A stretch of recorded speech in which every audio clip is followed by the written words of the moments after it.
Well, hi fellow anglers, welcome back to Teaching Fishing, and tonight we're talking about our 8-step application, and we're going to talk about fall fishing, the 4 stages of fall fishing. You know, when you look at our 8 steps to catching more and bigger fish, location is number 1.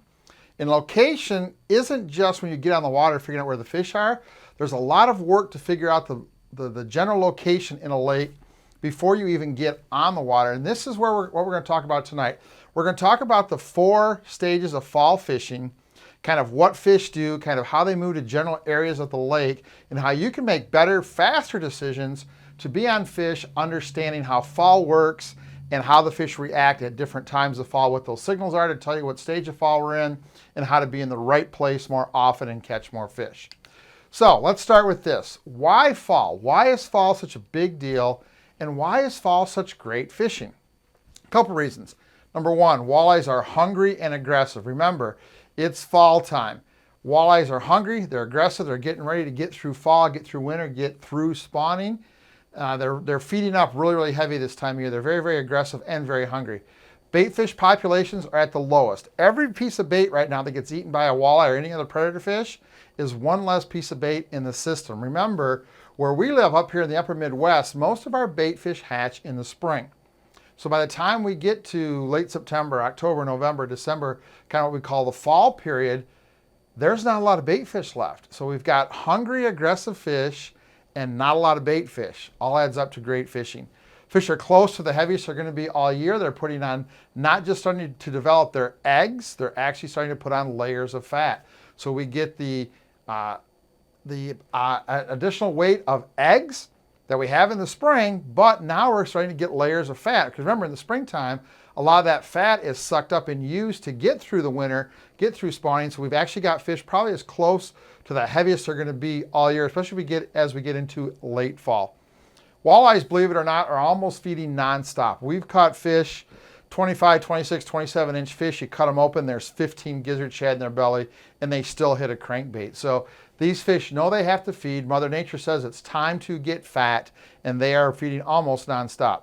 Fish are tightly schooled. It makes them easy to find on your sonar, makes them easy to locate the good spots, so you're not spending a lot of time just randomly fishing. Fish are tightly schooled, so when you find them, stay there. And of course, there's lots of big fish to be caught this time of year. That's why fall is a favorite of a lot of walleye anglers. So what exactly is fall? A couple things that tell us that fall is here.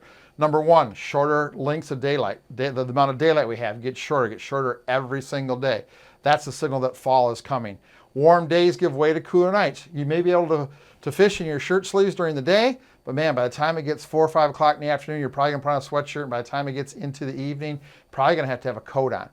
You may get some nights that go down into the lower 40s, mid 30s. So warmer days starting to give way to cooler nights signals the start of fall. Weather patterns become less stable. We may get really nice days, and then all of a sudden we get 3 days of really bad days, lots of wind, lots of cold, and all of a sudden it's nice again. Weather patterns become less stable as opposed to the summer, where they're almost always the same for a long time, and the bad weather kind of comes and goes. We get this constant every 2 or 3 days change in weather. That tells us fall is here. Surface water temperatures start to drop. That's important. We know we're in fall when surface temperatures get to about 65 degrees. That's kind of my signal that says, okay, I need to start thinking transition from fall, from summer to fall. That's what we're talking about first. That 65 degree signals that post-summer to the fall transition. We're going to talk about each one of these steps as we go. But those are some keys to look for to know that you're in fall, and you need to start switching your fishing thoughts to what are these fish doing now that it's fall, where can I find them? 4 stages of fall fishing are pretty simple. Number 1 is post-summer to fall, 65 degree surface temp. Kind of tells us that is what's happening. Next is going to be turnover, and that starts when water temps get down to about 58, 60 degrees, somewhere in that range. Continues for about 4 to 6 days. We'll talk about turnover in just a second, but that's kind of the next step. Once we get into fall, we transition from post-summer to fall. Our next big marker is turnover. We get down in the high 50s, low 60s, we start to see the lake turn over, and you'll know when your lake turns over. After that, we get into the cold water period. I like to think that starts at about 55 degrees. That kind of puts us into not fall, but actually into fall cold water. period, and then the cold water peak when fishing really, really starts to get good and is just going to continue to get better and better and better. For me, that signal is 52 degrees surface temperature, and that means it's time to go fishing regardless of what else you've got. Take a couple days off and that water temperature gets to 52 degrees.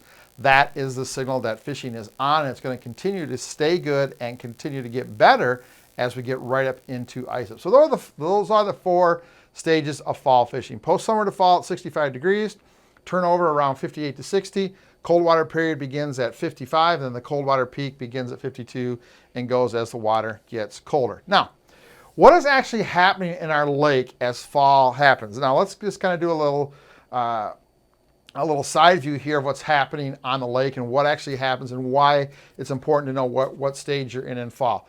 In the summertime, we get a separation of the water layers. We have the warmer water up top, colder on the bottom. The thermocline is a rapid change of water temperature that separates those two.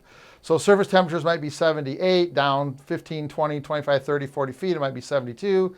And then we get about 4, 5, sometimes 6, 7, 8 feet of thermocline, and all of a sudden it drops 10 degrees at 62 degrees. We're in that cold water. We get separation, thermal separation. So we have the upper layer of warmer water, colder water on the bottom, and then the thermocline in the middle. That's what happens in the summer. Now, as summer starts to give way to fall, we start to see the surface temperatures drop, and that starts to get to the point where the surface temperatures start to stabilize and are the same as the temperatures at the bottom of the upper layer, just above the thermocline.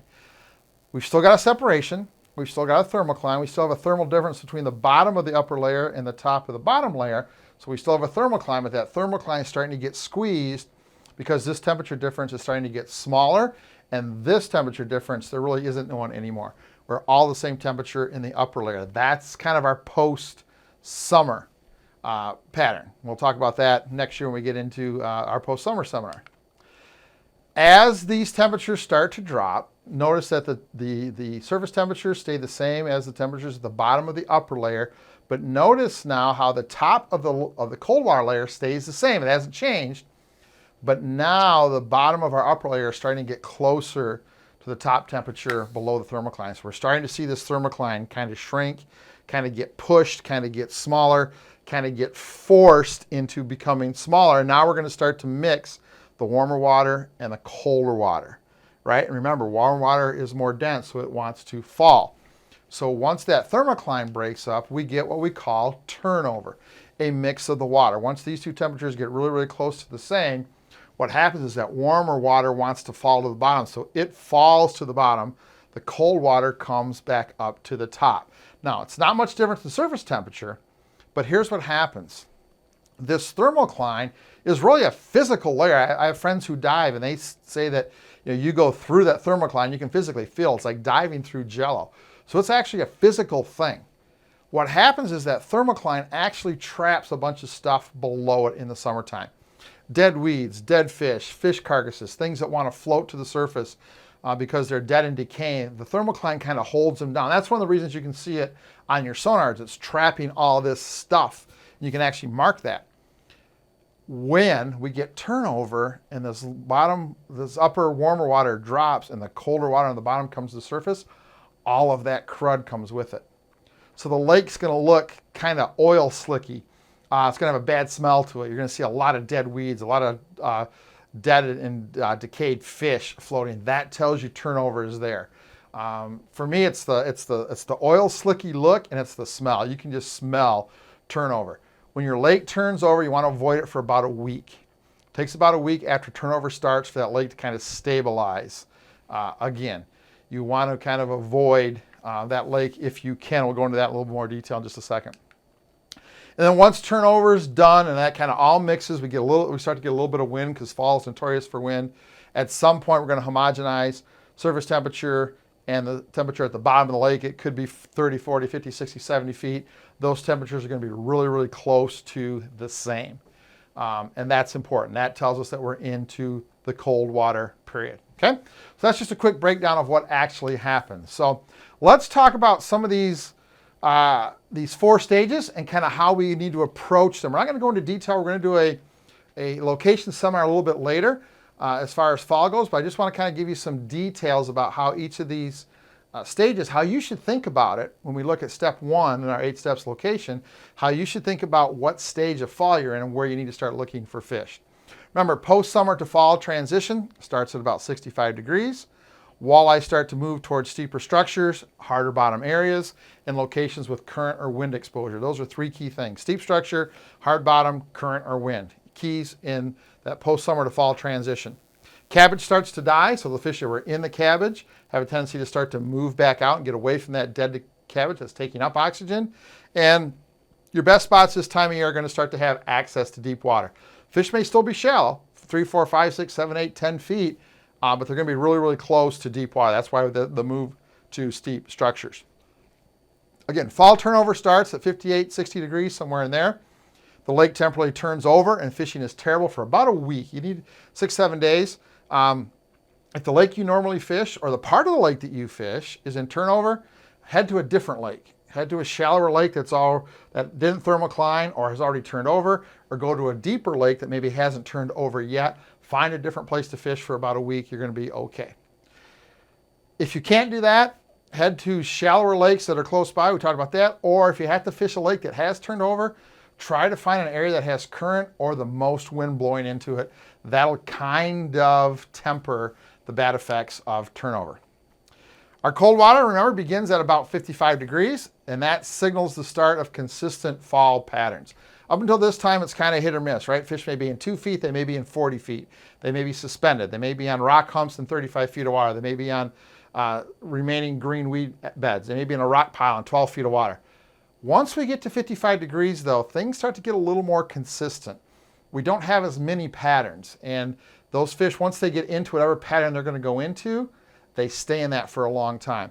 Walleye start moving closer to current, or they use open water. Ideally, deep open water close to current if you can find it. But bait fish start to move closer to current. Remember, current coming in, that water's a little bit warmer, that river water's a little more stable. Out in the lake, things are happening. That current gives us a little more stability. Steep structures are key. The colder the water gets, the more important steep structures are.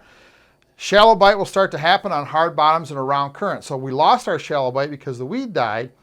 Those fish went deep in the transition. Now that turnover's done, these fish will move back shallow if there's shallow water structure.